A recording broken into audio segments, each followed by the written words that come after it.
नमस्कार, आपण पाहत आहे न्यूज 18 लोकमत. आपल्या सगळ्यांचं स्वागत. मी मिलिंद भागवत. आता बातम्या पाहूयात सविस्तर. गेल्या काही दिवसांपासून आमदार रवी राणा आणि बच्चू कडू यांच्यातल्या पेटलेल्या वादाच्या ठिणग्यांनी अनेकांचं लक्ष वेधून घेतलं होतं. या सगळ्याच्या पार्श्वभूमीवर आज उपमुख्यमंत्री देवेंद्र फडणवीस हे माध्यमांशी बोलले. बच्चू कडू यांना मी स्वतः फोन केला होता. त्यांना म्हटलं की आपल्याला सरकार बनवायचं आहे, आमची इच्छा आहे की आपण युतीत असावं, त्यामुळे आपण गुवाहाटीला गेलं पाहिजे. माझ्या एका फोनवर बच्चू कडू गुवाहाटीला गेले, त्यामुळे त्यांच्यावर लावलेले आरोप पूर्णतः चुकीचे आहेत, असं देवेंद्र फडणवीस यांनी म्हटलंय.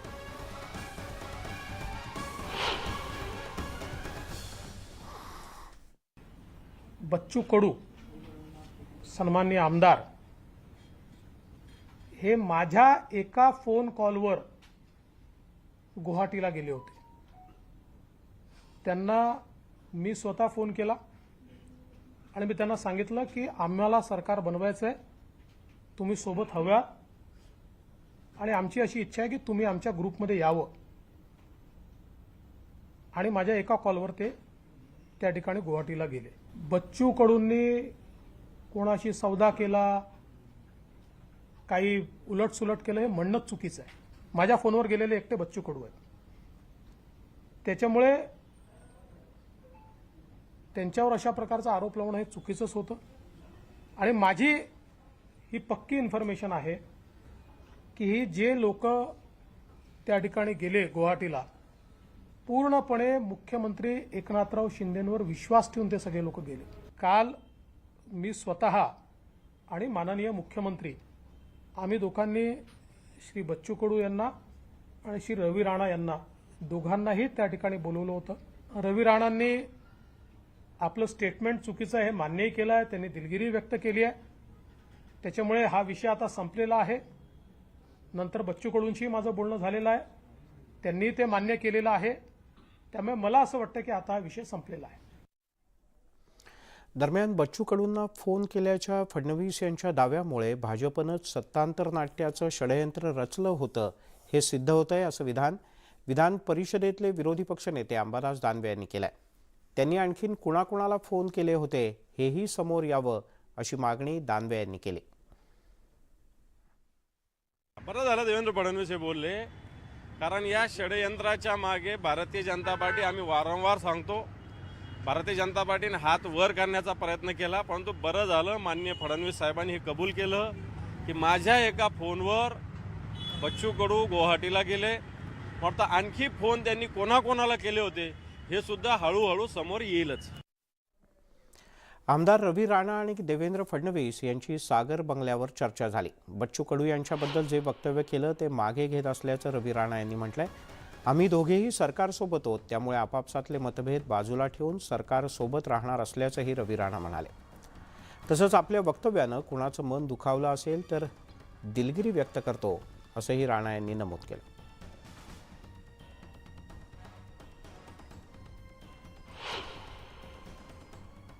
बच्चू कडू हे माझ्यासोबत अमरावती जिल्ह्यामध्ये, ते सुद्धा आमदार आहे, मी सुद्धा आमदार आहे आणि दोघेही आम्ही सरकारसोबत आहे. आणि जेव्हा एखादा मतभेद एखाद्या विचारामध्ये होते तर कुठेतरी बोलता बोलता तोंडातून जे काही निघालेलं आहे गुवाहाटीच्या संदर्भात, किंवा आज एकनाथजी शिंदेसोबत जे काही अपक्ष आमदार आहे, काही शिवसेनेमधून आलेले जे आमदार आहे, काही मंत्री आहे, ते सुद्धा माझे सहकारी आहे आणि आम्ही सगळे एकत्र आहे. त्यामुळं काही वाक्य निघाले असते तर मी ते परत घेत आहे वाक्य. ज्या पद्धतीनं काही बच्चू कडू यांच्या तोंडून सुद्धा अपशब्द निघालेले आहे आणि ते ज्या पद्धतीने त्यांनी बोलले होते की मी खिसे कापून लोकांना किराणा वाटतो, ते सुद्धा वाक्य न पसणारे होते. आणि अनेक त्यांनी खालच्या स्तरावरची जी भाषा केली होती, मला त्यांच्याकडनं पण अपेक्षा आहे की ते सुद्धा आपले शब्द वापस घेतील आणि आम्ही दोघंही या सरकारसोबत आहे. मला असं वाटते आमच्या वादापेक्षा किंवा आम्ही शब्दाचं अपशब्द वापरल्यापेक्षा कुठे कुठे प्रकारचं कुणाचं मन दुखावलं असेल, कुठे एकनाथ शिंदेजी सोबत असलेले आमदार आहे, मंत्री आहे, त्यांच्यामध्ये गैरसमज झाला असेल तर मी माझे शब्द वापस घेऊन या ठिकाणी हा विषय संपवत आहे आणि मला अपेक्षा आहे की बच्चू कडू सुद्धा जे त्यांनी अपशब्द वापरले ते सुद्धा वापस घेतील आणि माझ्या शब्दाबद्दल काही कोणाला आक्षेप असेल, कोणी आमदार दुखवले असेल, मंत्री दुखवले असतील त्याबद्दल दिलगिरी सुद्धा मी व्यक्त करतो. गुवाहाटीच्या बद्दल रवी राणा यांनी दिलगिरी व्यक्त केली असली तरी बच्चू कडू यांचा आक्रमक पवित्रा कायम आहे. कार्यकर्त्यांची बैठक घेणार असून उद्या दुपारपर्यंत भूमिका स्पष्ट करू असं बच्चू कडू म्हणाले. कार्यकर्ते जो निर्णय घेतील तो आपल्याला मान्य असेल असंही त्यांनी नमूद केलं. रवी राणासोबत भविष्यात संबंध काय असतील हे येणारा काळच ठरवेल.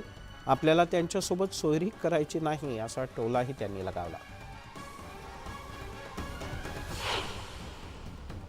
आता आम्ही 6 वाजता कुरळपूर्णाला 20-25 कार्यकर्त्याची बैठक आम्ही तिथं बोलावलेली आहे. महाराष्ट्रातून सगळे कार्यकर्ते, काही जिल्हा प्रमुख वगैरे सगळे अमरावतीला उपस्थित आहे.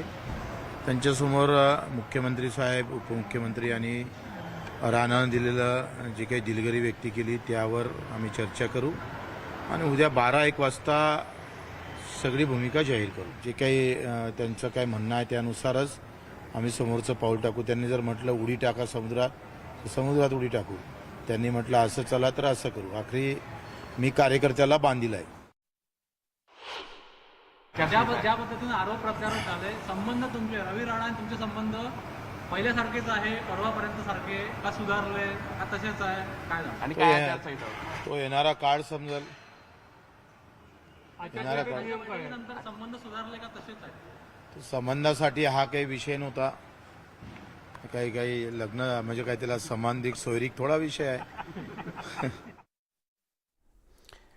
कोकणामध्ये प्रस्तावित रिफायनरीवरून राजकारण रंगलेलं असताना रिफायनरी महाराष्ट्रात होणारच असा ठाम निर्धार उपमुख्यमंत्री देवेंद्र फडणवीस यांनी बोलून दाखवला आहे. गुंतवणुकीचा बाप म्हणजे महाराष्ट्रात येऊ घातलेली रिफायनरी असून 3 लाख कोटींच्या गुंतवणुकीमुळे तब्बल 1 लाख रोजगार निर्मितीची संधी उपलब्ध होणार आहे. या रिफायनरीला विरोध होतोय, मात्र ही रिफायनरी महाराष्ट्रातच करण्याचा प्रयत्न असल्याचं फडणवीस यांनी स्पष्ट केलं.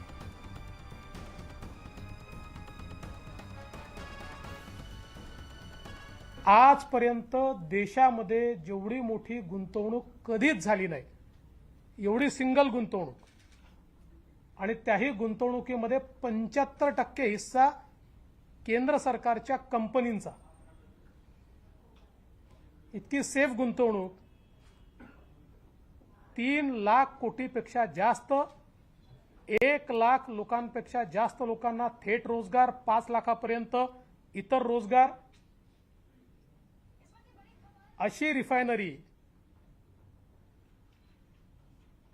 ज्या लोकांच्या विरोधामुळे अद्याप होऊ शकलेली नाही आणि आता ती पूर्ण त्या स्वरूपात होईल की नाही प्रयत्न आमचा आहे. रिफायनरी होणारच आहे, पण कदाचित ती महाराष्ट्रासोबत केरळला होऊ शकते काही भाग, अशा चर्चा चाललेल्या आहेत. अर्थात आम्ही तो प्रयत्न करूच, ती पूर्ण महाराष्ट्रात झाली पाहिजे. नाणारचा म्हणजे त्याला रिफायनरी प्रकल्प आपण म्हणूया, तो रिफायनरी प्रकल्प आम्ही करणारच.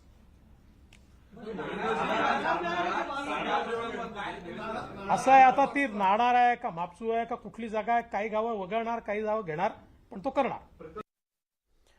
महाराष्ट्रातील उद्योग दुसऱ्या राज्यात नेले जात असल्याचा आरोप होत असतानाच केंद्र सरकारनं महाराष्ट्राला 2,000 कोटी रुपयांची गुंतवणूक असलेला प्रकल्प दिला असल्याची माहिती उपमुख्यमंत्री देवेंद्र फडणवीस यांनी दिली. केंद्रातनं पुण्यातल्या रांजणगाव इथे इलेक्ट्रॉनिक मॅन्युफॅक्चरिंग क्लस्टर उभारण्यास मंजुरी दिली असून या प्रकल्पासह आगामी वर्षात राज्यात टेक्स्टाईल क्लस्टर उभारण्यात येईल अशी घोषणाही त्यांनी केली. केंद्र सरकारच्या आगामी अर्थसंकल्पाच्या अगोदर या टेक्स्टाईल पार्कची घोषणा सरकारकडून करण्यात येईल अशी शक्यता असल्याचंही त्यांनी नमूद केलं. उद्धव ठाकरेजींच्या काळामध्ये मंत्री सुभाष देसाईंना जरी माहिती होतं की फॉक्सकॉन येत नाही आहे, हा प्रकल्प आता गेलेला आहे, तर ज्यावेळेस तो गेला त्यावेळेस असं का त्यांनी भूमिका घेतली, किंवा शिवसेनेने किंवा काँग्रेसने किंवा एनसीपीने भूमिका का घेतली की या सरकारच्या काळात गेला? तुम्हाला तर माहिती होतं, हे तर या ठिकाणी तुम्ही स्टेटमेंट दिलेलं आहे. याचाच अर्थ पहिला फेक नरेटिव्ह हा फॉक्सकॉनचा तयार करण्यात आला की आमचं सरकार आलं आणि फॉक्सकॉन गेलं. ही जी महाराष्ट्रातली विस्कटलेली घडी आहे ती घडी जागेवर आणण्याचा प्रयत्न आम्ही करतो. आपण बघितलं असेल मागच्याच कॅबिनेट सब कमिटीमध्ये महाराष्ट्रामध्ये 25,000 कोटी रुपयाच्या गुंतवणुकीच्या प्रस्तावांना आम्ही मान्यता दिली आहे. दुर्दैवाने HMV कोणी ते ट्विट केलं नाही, पण आपल्यापैकी अनेकांनी ते दाखवलं आहे.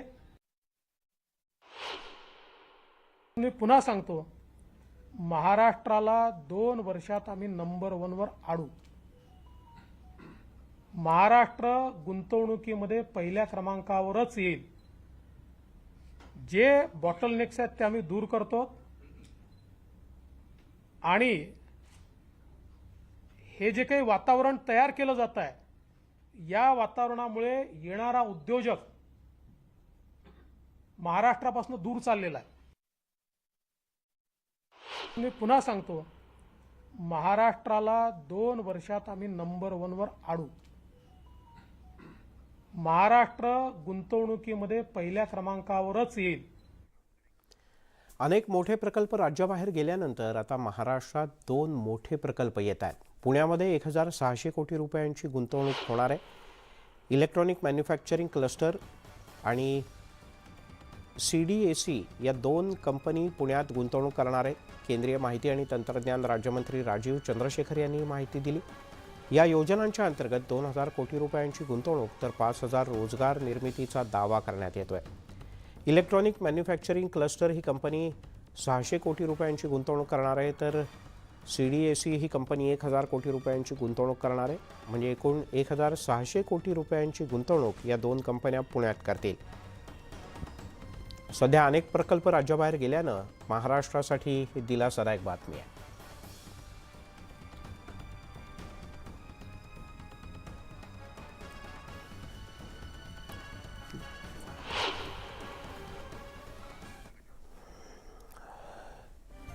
पुण्यामध्ये 1,600 कोटी रुपयांची गुंतवणूक येते. इलेक्ट्रॉनिक मॅन्युफॅक्चरिंग क्लस्टर कंपनी 600 कोटी रुपयांची गुंतवणूक करेल, तर CDAC कंपनी 1,000 कोटी रुपयांची गुंतवणूक करेल.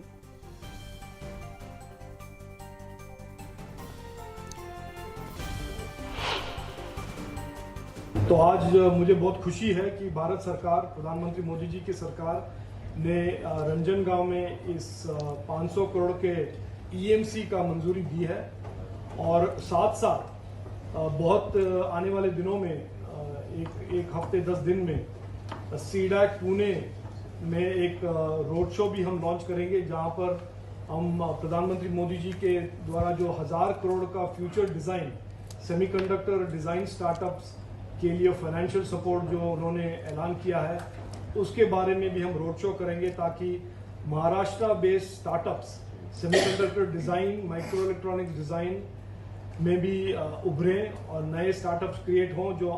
जो हैं आज के स्टार्टअप्स वो भी थोड़ा एक्सपैंड करें और उसके लिए फाइनेंशियल सपोर्ट भारत सरकार देने के लिए तैयार है.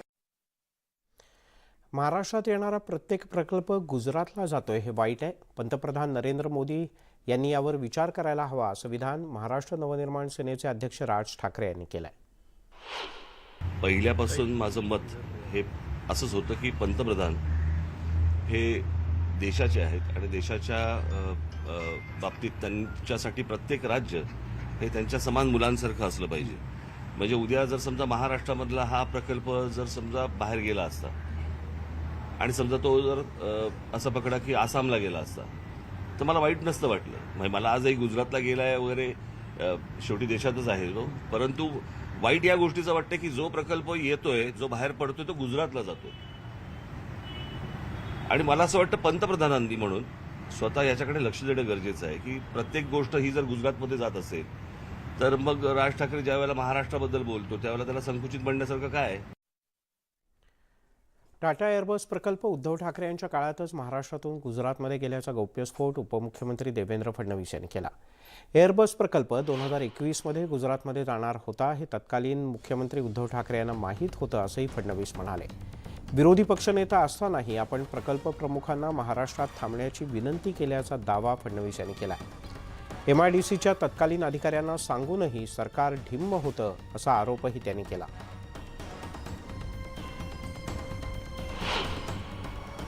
मी त्यांना सांगितलं की तुम्ही गुजरातला जाता असं मला समजलं, तुम्ही गुजरातला जाऊ नका. तुमच्या काय अडचणी असतील तर मी स्वतः विरोधी पक्षनेता म्हणून नाही, मी एक इथला ज्येष्ठ नेता म्हणून मी मुख्यमंत्र्यांकडे जायला तयार आहे आणि तुमच्या अडचणी सोडून द्यायला तयार आहे. त्यावेळेस त्यांचे शब्द होते कि यहाँ का माहौल इन्वेस्टमेंट जैसा नहीं है देवेंद्र जी. मी तरी त्यांना आग्रह केला, ते म्हणाले ठीक है, विचार करके मैं बोर्ड से बात करूंगा.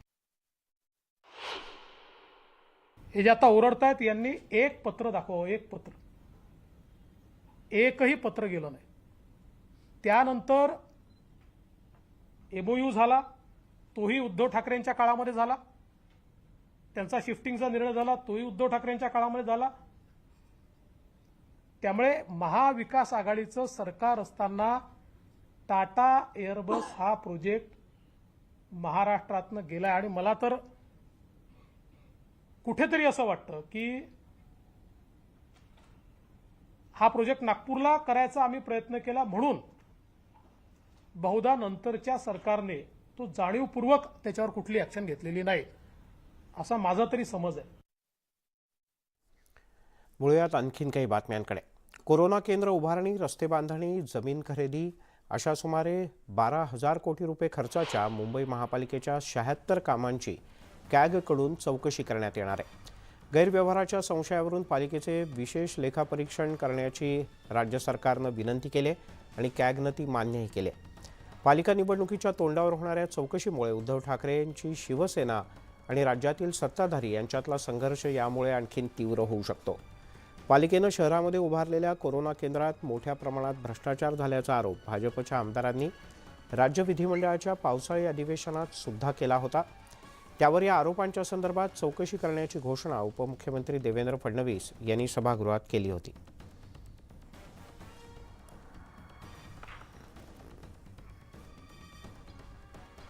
राज्य सरकारनं केलेल्या विनंतीनुसार संबंधित प्रकरणाची तपासणी करण्याची तयारी कॅगनं दर्शवली. मुंबई पालिकेची कॅगकडून चौकशी होणार आहे. साधारण 76 कामांची चौकशी केली जाणार आहे, म्हणजे 76 मोठ्या व्यवहारांची चौकशी केली जाणार आहे. कोरोनाच्या काळात विविध बाबींवर जे खर्च झाले सुमारे 3,538 कोटी रुपये. दहिसर इथे अजमेरा यांच्या भूखंडाची 339.14 कोटींना खरेदी करण्यात आली, त्याबद्दलही विचार होणार आहे. कॅग चौकशी करेल. 4 पुलांच्या बांधकामावर 1496 कोटी रुपयांचा खर्च झाला. कोरोनाच्या काळात 3 रुग्णालयात 904.84 कोटींची खरेदी करण्यात आली. शहरातील 56 रस्त्यांच्या दुरुस्तीवर 2,286.24 कोटी रुपये खर्च करण्यात आले. 6 सांडपाणी प्रकल्पांवर 1,084.61 कोटी रुपये खर्च करण्यात आले. घनकचरा व्यवस्थापन प्रकल्पासाठी 1,020.48 कोटी रुपयांचा खर्च महापालिकेनं केला.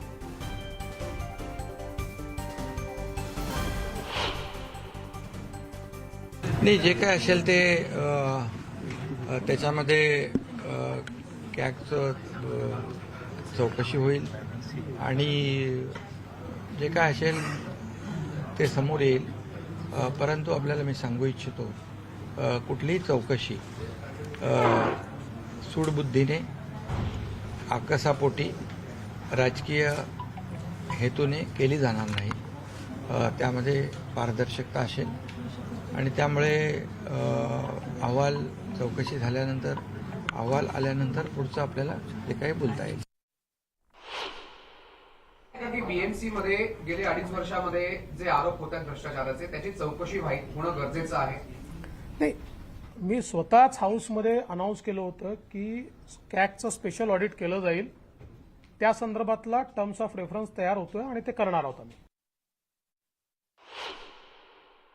कॅग ऑडिट तर होतंच आणि मागणी केल्यावर तर वेगाने होईल. आणि मग या ऑडिटमध्ये जर काही दोष असतील, उणिवा असतील, काही चुका असतील किंवा भ्रष्टाचार असेल तर तो उघडकीस येईल. आणि त्यामध्ये मला वाटतं की कॅगचं ऑडिट हे करणं हे कायद्याच्या अंतर्गत गरजेचंच आहे. शिवसेना उद्धव बाळासाहेब ठाकरे पक्षाचे नेते आदित्य ठाकरे बोलतात, थेट जाऊयात. हे सांगितलं.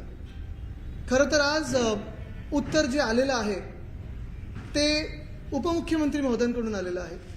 अपेक्षित हेच होतं की राज्याचे जे प्रमुख असतात साधारणपणे मुख्यमंत्री त्यांच्याकडून उत्तर येणं अपेक्षित होतं. कदाचित ह्या सिस्टीममध्ये, ह्या घटनाबाह्य सरकारमध्ये जास्ती पॉवर कोणाकडे हे आज आपल्याला स्पष्ट झालं असेल.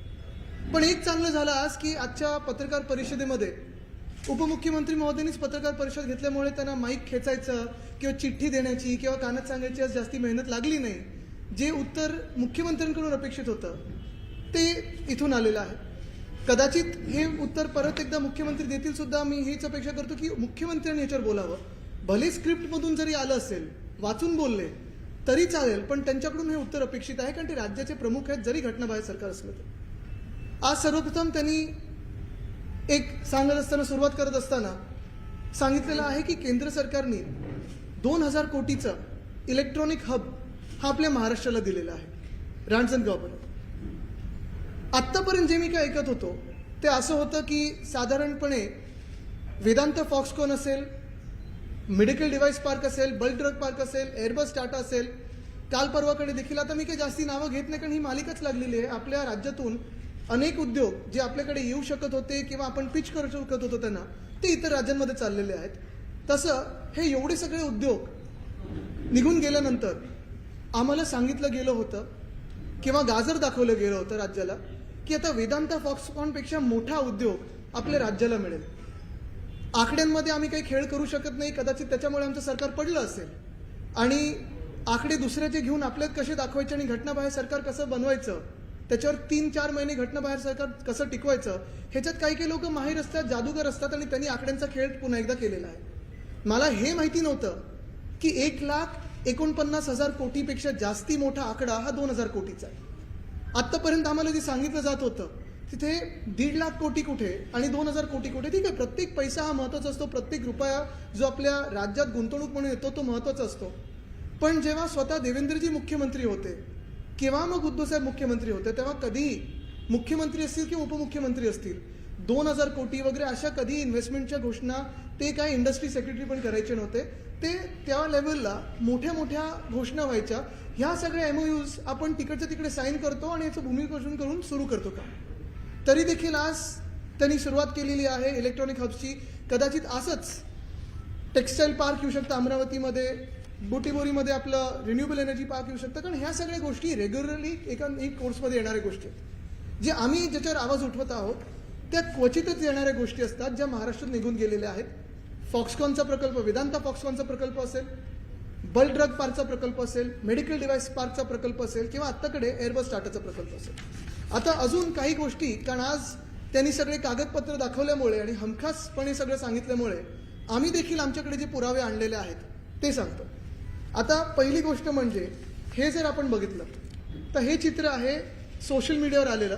ह्या खोके सरकारची एक क्रिएटिव्ह आहे, त्याच्यात महाराष्ट्रात आलेले प्रकल्प, त्याच्यात एक सिनारवाम्स पल्प अँड पेपर प्रकल्प रायगड, गुंतवणूक 20,000 कोटी असं त्यांनी सांगितलंय की हे त्यांनी आणलेलं आहे. दिसतंय सगळ्यांना.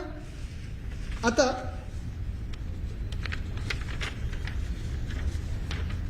हा ट्विट MIDCचा आहे 23/5/2022. 23/5/2022 मध्ये डॅव्हॉसमध्ये असताना नितीन राऊत साहेब, देसाई साहेब आणि मी तिथे असताना ह्या प्रकल्पाचे MOU साईन झालेला. हा प्रकल्प महाविकास आघाडी सरकारच्या काळी आलेला. तो प्रकल्प त्यांच्या क्रिएटिव्हवर गेलेला. ठीक आहे, मी हेच सांगतोय की अनेकदा असं होत असतं की मागच्या सरकारची कामं हे सरकार करत असतं. जसं आम्ही जे MTHLचं काम सुरू केलेलं किंवा इतर काही कोस्टल रोडचं असेल, कदाचित हे क्रेडिट घेऊ शकतील. पण महत्त्वाची गोष्ट ही आहे की जेव्हा तुम्ही सांगता की आम्ही काही केलंच नाही आणि तुम्हीच सगळं करत असताना तुमच्या क्रिएटिव्हवर आलेलं महाविकास आघाडी सरकारच्या काळी झालेलं हे MOU प्रकरण आलेलं आहे. हे ठीक आहे, ही एक गोष्ट मला आपल्या सर्वांना दाखवायची होती कारण ह्या सगळ्या कामांमध्ये हे त्यांनी क्रेडिट घेतलेलं आहे. दुसरी गोष्ट म्हणजे आता सगळ्यात महत्त्वाचा विषय तो म्हणजे आज कधीही एवढं खोटं बोलणं मी ऐकलं नव्हतं या राज्यात जेवढं आज मी त्या प्रेस कॉन्फरन्समध्ये ऐकलं किंवा दिशाभूल करण्याचा प्रयत्न झाला असेल. मी हे नाही म्हणत की उपमुख्यमंत्री महोदयांना खोटं बोलायचं होतं किंवा महाराष्ट्राची दिशाभूल करायची होती, पण नक्की एक गोष्ट आहे की त्यांना जे ब्रीफिंग मिळालेलं आहे त्यांच्या डिपार्टमेंटकडून असेल त्यांच्या टीमकडून असेल हे चुकीचं मिळालेलं. त्यांनी जो एक ती बातमी दाखवली देसाई साहेबांची, माझ्याकडे इथे असेल ती बातमी, Foxconn want set up propose unit in Maharashtra says Shiv Sena minister, ही आहे साधारणपणे जानेवारी 2020ची बातमी. आता ही बातमी आहे वेदांताची. ह्याच्यात बातमीमध्ये जर त्यांनी पूर्ण बातमी वाचली असती तर त्यांना कळलं असतं की ह्याच्यात Desai's comments finally set the record straight on Foxconn's proposed $5 billion investment in the state to set up a plan to make mobile phones and components to help create 50,000 jobs by 2020. हे वेदांताचं जे होतं हे वेदांताचं नाही, फॉक्सकॉनचं जे होतं हे मला वाटतं 2016 मध्ये मॅग्नेटिक महाराष्ट्रामध्ये सही केलेला हा एमओयू होता. त्याच्यानंतर फॉक्सकॉन त्यांनी तामिळनाडूमध्ये जागा बघितली आणि मग मला वाटतं USA ला गेले आणि तिथे प्रोडक्शन सुरू झालं. महाराष्ट्रात 5 वर्ष आल्या नसल्यामुळे एमओयूची जी जागा त्यांनी निश्चित केलेली MIDC कडून ती लॅप झाली आणि त्याचं उत्तर हे देसाई साहेबांनी मला वाटतं तिथे हाऊसमध्ये वगैरे दिलं असेल. पण हे सगळंच आता बघा 2 factories in TN for now हे त्यावेळी देखील देवेंद्र फडणवीस साहेबांनी आणलेला प्रस्ताव तो त्यावेळी तामिळनाडूमध्ये केला आणि नंतर दुसरा प्रस्ताव US मध्ये केला. हा तो फॉक्सकॉनचा आहे. त्या फॉक्सकॉनमध्ये आणि वेदांता फॉक्सकॉनमध्ये जरी फॉक्सकॉन कंपनी ही एक असली तरी त्या दोन्ही प्रकल्पांमध्ये जमीन आसमानाचं अंतर आहे. वेदांता फॉक्सकॉन हा प्रकल्प सेमीकंडक्टर चिपसाठी होता, ह्या मोबाईल फोनसाठी नव्हता. तर माझी ही विनंती राहील उपमुख्यमंत्री महोदयांना की कृपा करून महाराष्ट्राला दिशाभूल करण्याचा प्रयत्न सोडून द्या, इथे बदनामीचा प्रयत्न सोडून द्या. 2 वेगळे प्रस्ताव आहेत, ते प्रस्ताव वेगळ्या वेगळ्या वेळेला आले होते. 2020 मध्ये जो प्रस्ताव अमान्य झाला किंवा रद्द झाला किंवा लॅप झाला तो एवढ्यासाठीच झाला कारण जी फॉक्सकॉन कंपनी 2015 मध्ये MOU सही करून बसलेली त्यांनी ती जागा घेतलीच नाही, ते दुसरीकडे गेले आणि म्हणून तो प्रकल्प रद्द झाला. तिसरी गोष्ट ही येते की आता ह्याच्यात सांगितलं गेलं, आता हे कालपासून मी बघतोय हे एक टेबल आहे. हे सगळीकडे टेबल थोडं काही काही ठिकाणी मला वाटतं पुण्यात असेल, डोंबिवलीमध्ये वगैरे असेल, काही काही लोकांनी होर्डिंग बॅनर केलेले आहेत त्या टेबलमध्ये. 3 गोष्टी ह्या टेबलमध्ये दिलेल्या आहेत. पहिलं म्हणजे वेदांता फॉक्सकॉन 1,49,000 कोटी, रोजगार निर्मिती 1.5 लाख, प्रकल्प राज्यभर गेल्याचं तारीख आणि वर्ष सप्टेंबर 2020 गुजरातमध्ये होणार असे निश्चित झाले. कंपनीने तशी घोषणाही केली. आणि मग महाराष्ट्र सरकारची भूमिका, तत्कालीन उद्योग मंत्री सुभाष देसाई यांच्या वेदांत फॉक्सकॉन प्रकल्पाचे विरोध व प्रकल्प न होण्याची घोषणा. म्हणजे तुम्ही विचार करा किती महाराष्ट्राला खोटं बोलण्याचा प्रयत्न होत आहे. हे जे सगळीकडे बोगस जे टेबल लागलेलं आहे त्याच्यावर थोडं स्पष्टीकरण मी आणलेलं आहे. पहिलं गोष्ट जसं मी सांगितली तो फॉक्सकॉन आणि हा वेदांत फॉक्सकॉन हे दोन्ही वेगळे प्रकल्प आहेत. दुसरं म्हणजे आता तुम्हाला पूर्ण टाईमलाईनच सांगतो कारण ही टाईमलाईन मी सगळ्यांसाठी आणली आहे, कदाचित मी तुम्हाला प्रिंटआउट काढून पण देईन. टाईमलाईन अशी आहे वेदांता फॉक्सकॉनची. 15 डिसेंबर 2021 केंद्र सरकारने 76,000 कोटीचा सबसिडी आउटले त्यांनी जाहीर केला, जिथे सेमीकंडक्टर आणि डिस्प्ले पॉलिसी आणली. 76,000 कोटीची सबसिडी त्यांनी जाहीर केली. 5 जानेवारी 2022 एक्सप्रेशन ऑफ इंटरेस्ट वेदांतानी महाराष्ट्र सरकारला दिले, तसंच गुजरातला दिले, कर्नाटकाला दिले, तेलंगणा दिले as per Vedanta's market study. 11 जानेवारी 2022 गव्हर्नमेंट ऑफ महाराष्ट्राने त्यांना रिस्पॉन्स दिला, एक्सप्रेशन ऑफ इंटरेस्टला इन प्रिन्सिपल अप्रुव्हल दिलं आणि मला वाटतं साधारणपणे 16 जानेवारीला वेदांतानी परत एकदा लिहिलं, थोडी क्लॅरिफिकेशन्स मागत. 20 जानेवारीच्या आसपास मला वाटतं देसाई साहेब आपली माझी त्यांची सगळ्यांची ऑनलाईन झूमची बैठक झाली.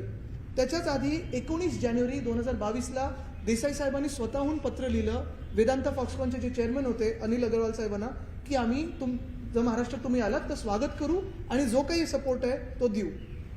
28 जानेवारी 2022 काही परत क्वेरी त्यांच्याकडून आल्या जे आपण क्लॅरिफिकेशन दिलेलं त्याच्यावर आणि आपण पुन्हा एकदा 1 फेब्रुवारी 2022ला सगळे जे काही क्लॅरिफिकेशन होते ते त्यांना सबमिट केले होते. 19 फेब्रुवारीला वेदांताच्या टीमनी कन्फर्म केलं की आम्ही 24 फेब्रुवारीला साईट व्हिजिट करू. 24 फेब्रुवारी 2022ला डिटेल साईट व्हिजिट झाली. तळेगावला गेले, टीम जाऊन बघून आली, त्यांच्यासोबत त्यांचे BCGचे पार्टनर होते, त्यांच्यासोबत वेगळ्या वेगळ्या टेक्निकल टीम्स होत्या.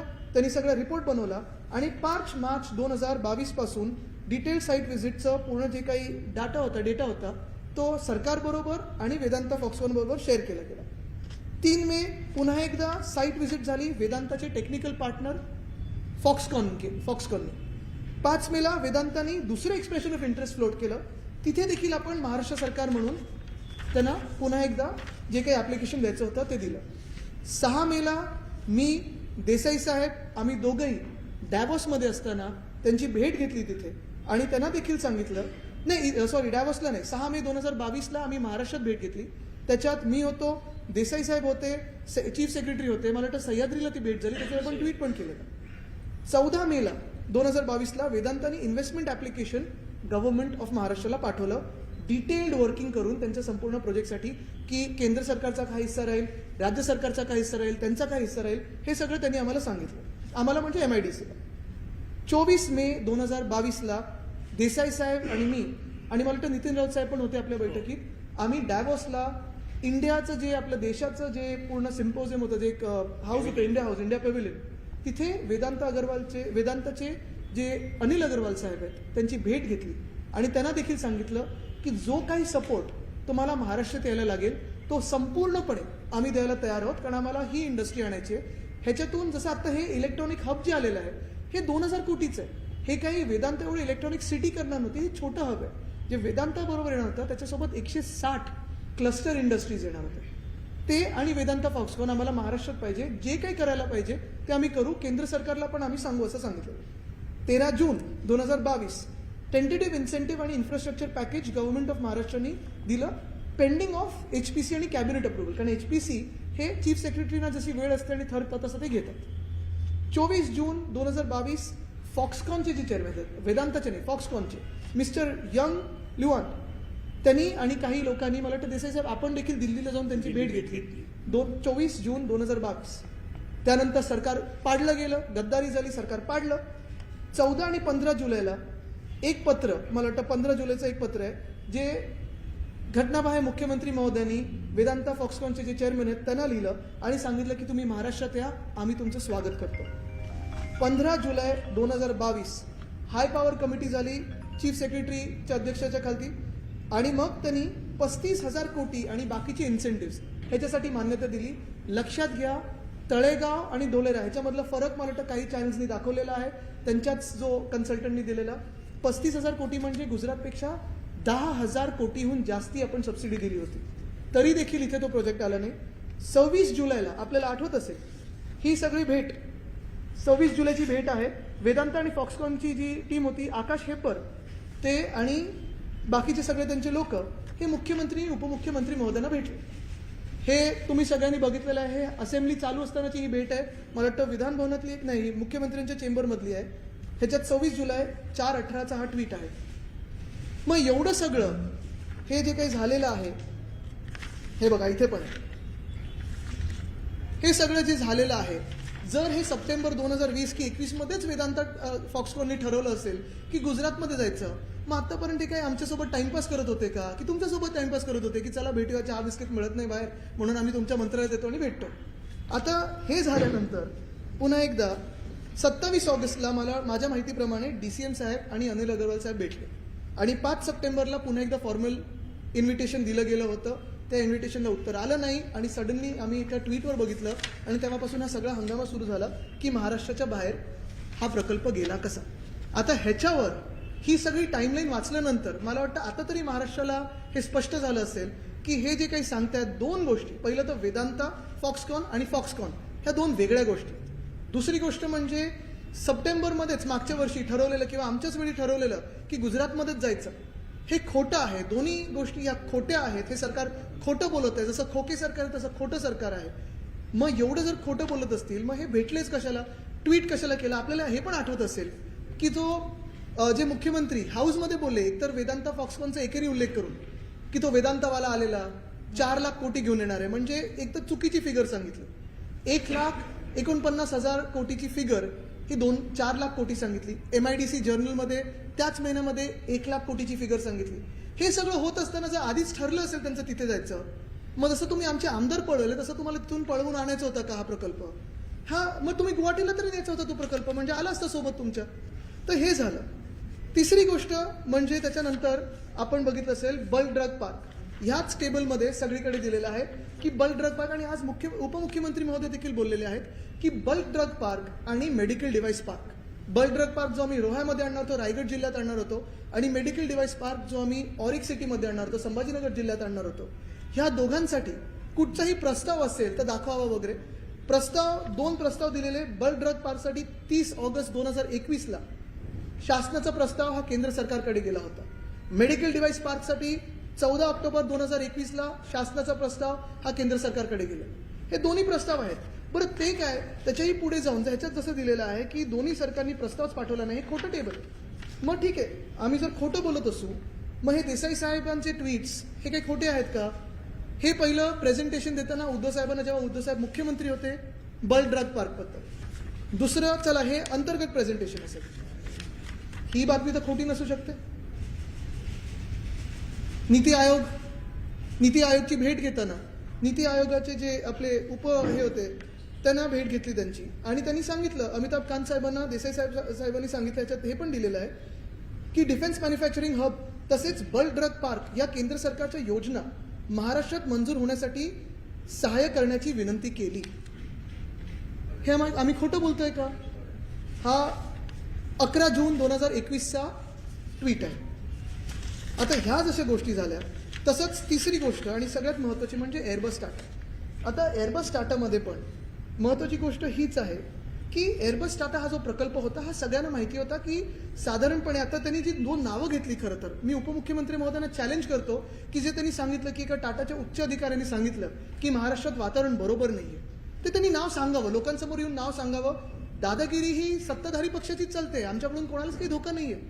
त्यांनीच सांगावं नाव की ह्या अधिकाऱ्यांनी आम्हाला सांगितलं, टाटाच्या महत्त्वाच्या माणसांनी सांगितलं की महाराष्ट्रामध्ये महाविकास आघाडी सरकार असतानाचं वातावरण हे उद्योगासाठी चांगलं नव्हतं. कारण जे आम्हाला सांगितलं गेलेलं आमच्या भेटीत, ते स्पष्टपणे सांगितलेलं की केंद्र सरकार जिथे सांगेल तिथे आम्हाला जायला लागेल. बरं ठीक आहे, हा प्रस्ताव जर सप्टेंबर 2021मध्ये वगैरे ठरला असेल, मग नितीन गडकरी साहेबांनी का पत्र लिहिलं, आम्ही सर्वांनी का पत्र लिहिलं? आम्हाला कदाचित आम्हाला सर्वांना माहिती नसेल, पण मग जर तुम्हाला माहिती असेल, 2016 पासून पाठपुरावा करत असाल, म्हणजे हे तुमचं अपयश आहे मुख्यमंत्री म्हणून की 2016 ते 19मध्ये देखील तुम्ही स्वतःच्या पक्षाचं सरकार केंद्रामध्ये असताना आणि राज्यामध्ये असताना हा मोठा प्रकल्प नागपूरमध्ये, मिहानमध्ये आणू नाही शकला. कारण जर तुम्ही बघितलं, मेरिटवर जर बोलायचं असेल तर अनेक गोष्टी या मेरिटवर आपण सांगतो. हे बघा, हे गडकरी साहेबांचं पत्र मी परवा पण दाखवलेलं, हे भुजबळ साहेबांचं पत्र मी परवा पण दाखवलेलं, इथेच आहे. या 2 गोष्टी तर आहेतच, या 2 गोष्टी ह्या पुरावा आहेत. बरं, हे जर ठरलंच असतं, पण ठीक आहे ना, मग तुम्ही तरी, मग उदय सामंत साहेबांनी जे उद्योग मंत्री आहेत राज्याचे, त्यांनी देवेंद्र फडणवीस साहेबांचं नाव घेऊन का सांगितलं की ते जाऊन दिल्लीत ही मागणी करतील आणि हमखासपणे मिहानमध्ये आणतील? मला वाटतं हे सगळं खोटं बोलण्याचं जे नाट्य चालू आहे त्याच्यात कुठेतरी अंत यायला पाहिजे. आणि जे आज उपमुख्यमंत्री महोदय बोललेले आहेत की कुठे ना कुठेतरी कॉम्पिटिशन राज्यात आणि देशामध्ये वाढत आहे, अनेक राज्य झालेली आहेत. कॉम्पिटिशनवर बोलायचं झालं ना, तर महाराष्ट्र कॉम्पिटिशनमध्ये कुठे कमी पडतोय का, ह्याचं आज मी चॅलेंज देतो. आणि ह्याचं चॅलेंज मुख्यमंत्री महोदयांनी स्वीकारावं आणि माझ्यासमोर 1-on-1 मध्ये डिबेटवर यावं, तरच मी त्यांचं चॅलेंज स्वीकारेन. थ्रस्ट सेक्टर आहे महाराष्ट्र एव्हिएशनमध्ये. 19 ते 24 ह्या फायनान्शियल इयरमध्ये इंडस्ट्री पॉलिसीमध्ये एव्हिएशन हे थ्रस्ट सेक्टरमधून आपण जाहीर केलेलं आहे. नेटिव्ह पॉलिसी आहे, सेक्टर ग्रोथ आहे, 24% मॅन्युफॅक्चरिंग ग्रोथ दाखवलेली आहे. ATF कन्झम्पशन महाराष्ट्रामधलं 21%वर आहे. इकोसिस्टम आहे, हब्स आहेत, SEZs आहेत, ग्लोबल इन्व्हेस्टर आणि जीव्ही पार्टनर्स आहेत, की डिफेन्स सेक्टर आहे, पुणे आहे, नाशिक आहे, संभाजीनगर आहे, नगर आहे. या सर्वीकडे आपण अनेक ठिकाणी फिस्कल इन्सेंटिव्ह आणि लँड डिस्काउंट्स दिलेले आहेत.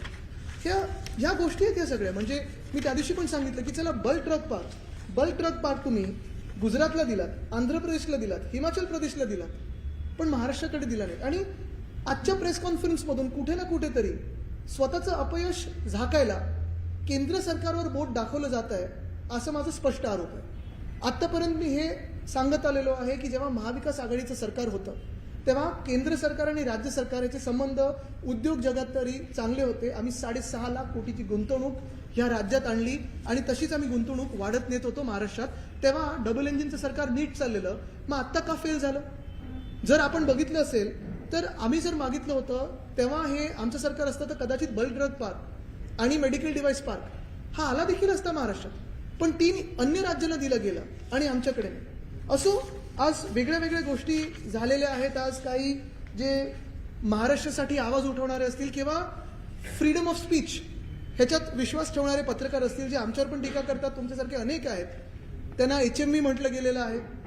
जे बेरोजगार तरुण नोकरीसाठी आंदोलन करतात त्यांना शेमडी पोरं म्हटले गेले.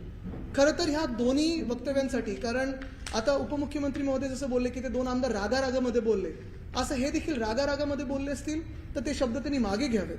कारण हिज मास्टर्स व्हॉइस कोणाला बोलणं किंवा शेमडी पोरं तरुणांना बोलणं हे पत्रकारांचा आणि पत्रकारितेचा अपमान आहे. आणि शेमडी पोरं हे जे आंदोलन करतात स्वतःच्या हक्कासाठी, महाराष्ट्राच्या आवाजासाठी, जे प्रकल्प ह्या खोके सरकारमुळे दुसरीकडे निघून गेले त्याच्यासाठी त्यांना शेमडी पोरं बोलणं हे खूपच अयोग्य आहे, निंदनीय आहे आणि हे मागे घ्यावेत. महत्त्वाची गोष्ट ह्याच्यातून एकच येते, पुन्हा एकदा त्याच्यात जो आरोप झाला होता की नागपूर मिहानमध्ये येत आहे म्हणून हे प्रकल्प दुसरीकडे पळवून नेण्यात आले, असा जो त्यांनी आरोप केला. अजून एक गोष्ट तुम्हाला सांगतो, गांभीर्याची गोष्ट आहे. जेव्हा महाविकास आघाडीचं सरकार होतं, आपल्याला आठवत असेल, 1 मे 2022ला ठरलेलं की मुंबई नागपूर हिंदू हृदय सम्राट बाळासाहेब ठाकरे समृद्धी महामार्गाचं उद्घाटन व्हावं.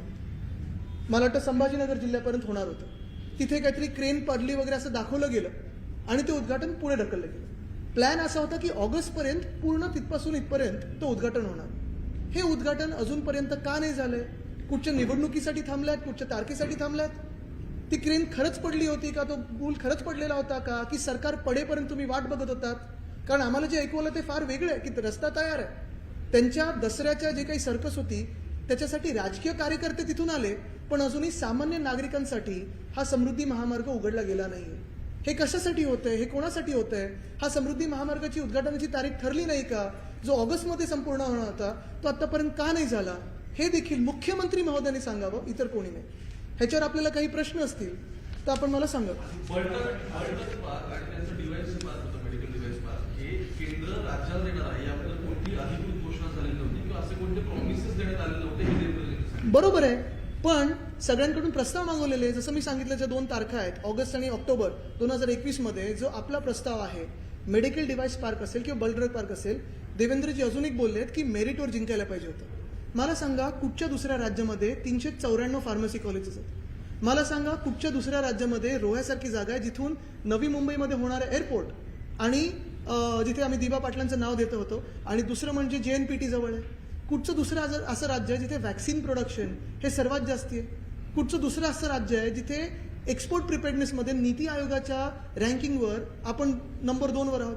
कुठचं दुसरं असं राज्य आहे जिथे डॉक्टर्स असतील, स्किल टॅलेंट असेल, तसंच जे फार्मास्युटिकल इंडस्ट्री आहे ती पूर्ण आहे? म्हणजे कुरकुम वगैरेकडे सिप्ला वगैरे पण आहेत. हे सगळं असताना तुम्ही अन्य राज्यांना द्या, माझं काही म्हणणं नाहीये, तुम्ही 5 अजून राज्यांना द्या, पण महाराष्ट्राचं जे हक्काचं होतं ते राज्य केंद्र सरकारकडून हे का घेऊन येऊ शकले नाहीत, हा माझा सवाल आहे.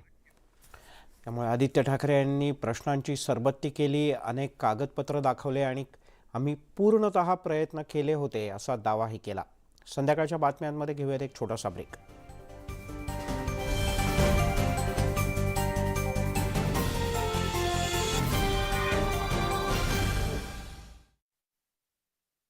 हेक्टरवर कपाशीची लागवड करण्यात आली आहे, मात्र यंदा कापसाला कमी भाव मिळत असल्याने शेतकरी नाराज आहेत. कापूस उत्पादनाचा खर्च जास्त आहे, त्यात कापसाला पाहिजे तसा भाव मिळत नाही, त्यामुळे शेतकरी चिंतातूर आहे. नांदेडमध्ये सोयाबीन काढणी वेळी शेतात वाढलेल्या गवताचा मोठा अडथळा होत आहे. गवत काढण्यासाठी कामाला मजूर मिळत नाही, त्यामुळे शेतकऱ्यांना मनस्ताप सहन करावा लागतो. यवतमाळच्या महागाव तालुक्यात टेंभी इथल्या शेतात सोयाबीनच्या गंजीला अज्ञातानं आग लावली. या आगीत सोयाबीन जळून खाक झालं, शेतकऱ्याचं लाखोंचं नुकसान झालं. या प्रकरणी महागाव पोलीस ठाण्यात तक्रार दाखल करण्यात आली आहे. नांदेडमध्ये रब्बी हंगामातील पेरणीच्या कामात शेतकरी व्यस्त असल्याचं पाहायला मिळतंय. जमिनीत ओल असल्याने शेतकरी ज्वारीची पेरणी करत आहेत. कडाक्याची थंडी असतानाही शेतकरी शेतीच्या कामात गुंतलेले पाहायला मिळत आहेत. नंदुरबारमधील आयान साखर कारखान्याच्या गळीत हंगामाला सुरुवात झाली आहे. ज्येष्ठ शेतकऱ्यांच्या हस्ते मोळी पूर्ण करून बॉयलर पेटवून गळीत हंगामाला सुरुवात झाली. राज्यात परतीचा पाऊस अधिक काळ सुरू राहिल्यानं यंदा राज्यात रब्बीच्या पेरणीला 1 महिना उशीर झाला. ऑक्टोबर महिनाअखेरपर्यंत 70% पेरणी होत असते. यंदा आतापर्यंत केवळ 10 ते 15% पेरणी झाली आहे. सोलापूर जिल्हाधिकारी कार्यालयासमोर राष्ट्रवादी काँग्रेस महिला आघाडीकडून शिंदे सरकार विरोधात खोके आंदोलन करण्यात आले. राज्यात ओला दुष्काळ जाहीर करावा या प्रमुख मागणीकरता राष्ट्रवादी काँग्रेसच्या नेत्या विद्या लोळगे यांच्या नेतृत्वाखाली हे आंदोलन करण्यात आलं. हिंगोली कृषी उत्पन्न बाजार समितीत 4,000 क्विंटल सोयाबीनची आवक झाली आहे. या सोयाबीनला प्रति क्विंटल 4.5 ते 5 रुपयांपर्यंत दर मिळाला. रब्बी पेरण्यांचा खर्च भागवण्याकरता अनेक शेतकऱ्यांनी सोयाबीन विक्रीला काढल्याचं पाहायला मिळालं. नुकसानीचे पंचनामे करण्यासाठी एकरी 400 रुपयांची लाच मागणाऱ्या औरंगाबाद येथील कृषी अधिकाऱ्याला निलंबित करण्यात आले. न्यूज 18 लोकमतनं या प्रकरणाला वाचा फोडली. त्याची दखल घेत कृषी मंत्री सत्तारांनी ही कारवाई केली. रत्नागिरीतील दापोलीत सध्या थंडी अनुभवायला मिळते. दापोलीचा पारा 14 अंश सेल्सिअसपर्यंत खाली घसरलाय. बाळासाहेब सावंत कोकण कृषी विद्यापीठानं तापमानाची नोंद केली आहे. पर्यटक या थंडीचा आनंद घेत आहेत.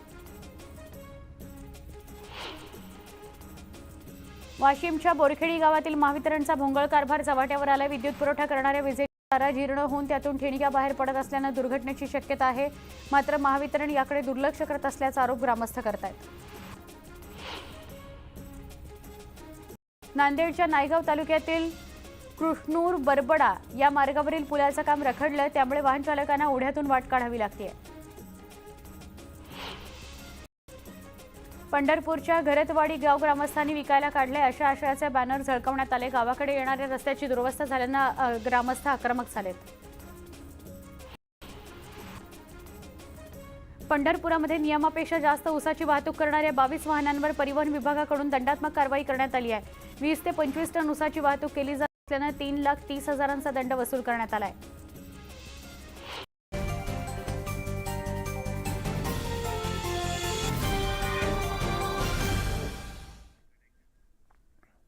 आपण पाहत आहे संध्याकाळच्या बातम्या. आणि आता एक इंटरेस्टिंग बातमी. भारतातली पहिली 200 प्रवाशांची क्षमता असलेली हाय स्पीड वॉटर टॅक्सी आता मुंबईत सुरू होणार आहे. नयनतारा शिपिंग प्रायव्हेट लिमिटेड या कंपनीच्या वतीने खास व्हेसल तयार करण्यात आलं आहे.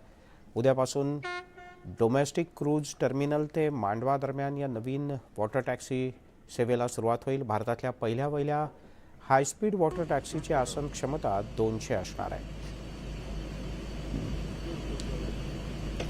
काय काय वैशिष्ट्ये असणार आहेत या वॉटर टॅक्सीची आपण एक धावती नजर टाकूयात. पहिली हाय स्पीड वॉटर टॅक्सी ज्यामध्ये 200 प्रवाशांची बसण्याची क्षमता आहे. वॉटर टॅक्सीमध्ये आंतरराष्ट्रीय स्तरावरच्या सर्व नियमांची पूर्तता करण्यात आली.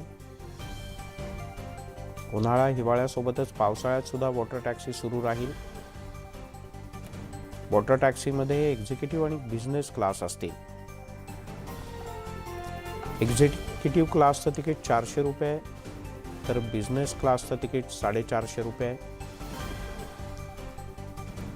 डोमेस्टिक क्रूज टर्मिनल ते मांडवा या अंतरासाठी 40 मिनिटं लागतील. बेलापूरपासून गेटवे ऑफ इंडियापर्यंत जाण्यासाठी 1 तास. आणि वेसलवर 8 CCTV कॅमेरे आहेत. ॲडव्हान्स नेव्हिगेशन सिस्टीममुळे रात्रीच्या अंधारात सुद्धा चालण्याची क्षमता आहे. 16 नॉटिकल मैल प्रति तास या वेगानं ही हाय स्पीड वॉटर टॅक्सी प्रवास करेल. वॉटर टॅक्सीमध्ये 6 व्हॅक्यूम टॉयलेट्सची सोय आहे. हाय स्पीडसाठी वॉटर टॅक्सीमध्ये 2 अद्ययावत इंजिन सुद्धा बसवण्यात आले.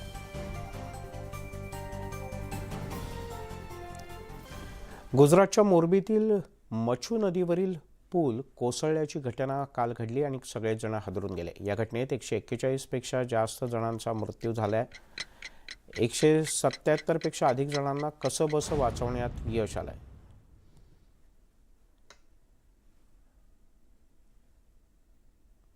तर 19 जणांवर रुग्णालयात उपचार सुरू आहेत. लष्कर, नौदल, हवाई दल, NDRF आणि अग्निशमन दलाकडून अद्याप शोध मोहीम राबवली जाते. हा पूल सुमारे 7 महिन्यांपासून बंद होता. हा पूल बराच जुना असून नूतनीकरणानंतर केवळ 5 दिवसांपूर्वीच तो सुरू करण्यात आला होता. नूतनीकरणानंतर सुद्धा एवढा मोठा अपघात घडल्यानं अनेक प्रश्नचिन्ह उपस्थित होत आहेत. अवघ्या 15 सेकंदात हा पूल कोसळतांचं CCTV फुटेज सुद्धा समोर आलंय. दरम्यान या घटनेच्या चौकशीसाठी एक उच्चाधिकार समिती स्थापन करण्यात आली असून गुजरात पोलिसांनी या प्रकरणी गुन्हा दाखल केला. तर मोरबी पोलिसांनी 9 जणांना ताब्यात घेतलंय. ओरेवा कंपनीचे 9 कर्मचारी त्यांना ताब्यात घेण्यात आलं असून कंपनीचे 2 व्यवस्थापक, 2 तिकीट क्लार्क आणि 3 सुरक्षा रक्षक तसंच 2 दुरुस्ती कंत्राटदारांचा यात समावेश आहे. जो हुआ है दुखद हुआ है, जो बना दुखद हुआ है, जो मालूम पड़ा तुरंत पूरा तंत्र इधर आ गया है. वो बचाव कार्य भी चल रहा है. अभी तक 60 से ज़्यादा डेड बॉडी मिला है. उसमें से बच्चों लोग ज़्यादा है, महिला और वृद्ध.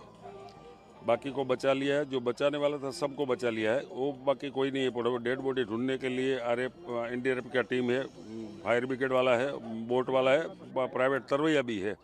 सब लोग वो डेड बॉडी ढूंढने के लिए प्रयत्न कर रहे. मोरबी इथल्या दुर्घटनेबद्दल बोलताना पंतप्रधान नरेंद्र मोदी यांना अश्रू अनावर झाले. गुजरात दुर्घटना खूपच दुर्दैवी असून मृत व्यक्तींच्या कुटुंबियांच्या दुःखात आपण सहभागी असल्याचं त्यांनी म्हटलं. उद्या पंतप्रधान मोदी हे मोरबीचा दौरा करणार आहेत. पीड़ितों से जुड़ा हुआ है.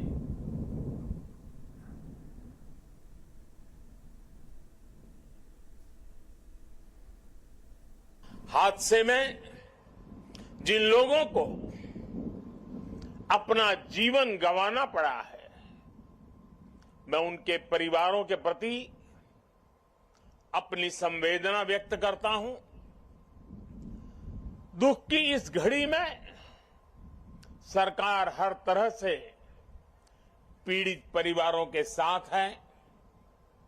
गुजरात सरकार पूरी शक्ति से कल शाम से ही राहत और बचाव कार्यों में जुटी हुई है.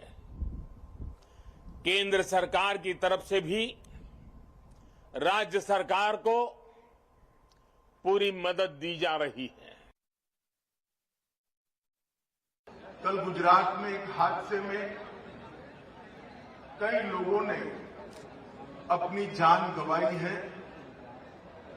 उस दुर्भाग्यपूर्ण हादसे में अपनी जान गंवाने वाले सभी लोगों के परिवारजनों के प्रति मेरी संवेदना व्यक्त करता हूं और वो सभी मृतकों के प्रति ईश्वर से प्रार्थना करता हूं कि इनकी आत्मा को चिर शांति मिले. तिकडे फिलिपिन्समध्ये नलगे वादळानं अक्षरशः हाहाकार माजला. या आठवड्याच्या शेवटी देशभरात पाऊस आणि पूर तसंच भूस्खलन यामुळे आतापर्यंत 80 जणांचा मृत्यू झाल्याची माहिती आहे. 31 लोक बेपत्ता आहेत. पावसामुळे अनेक भागात पूरसदृश परिस्थिती निर्माण झाली असून शेकडो लोक घरातच अडकून पडले. बचाव पथकाच्याकडून युद्धपातळीवर बचाव कार्य सुरू असून बेपत्ता लोकांचा शोध घेतला जातोय. मात्र भूस्खलन आणि पावसामुळे बचाव कार्यात अडथळे येतात. मृतांचा आकडा वाढण्याची भीती व्यक्त केली जाते.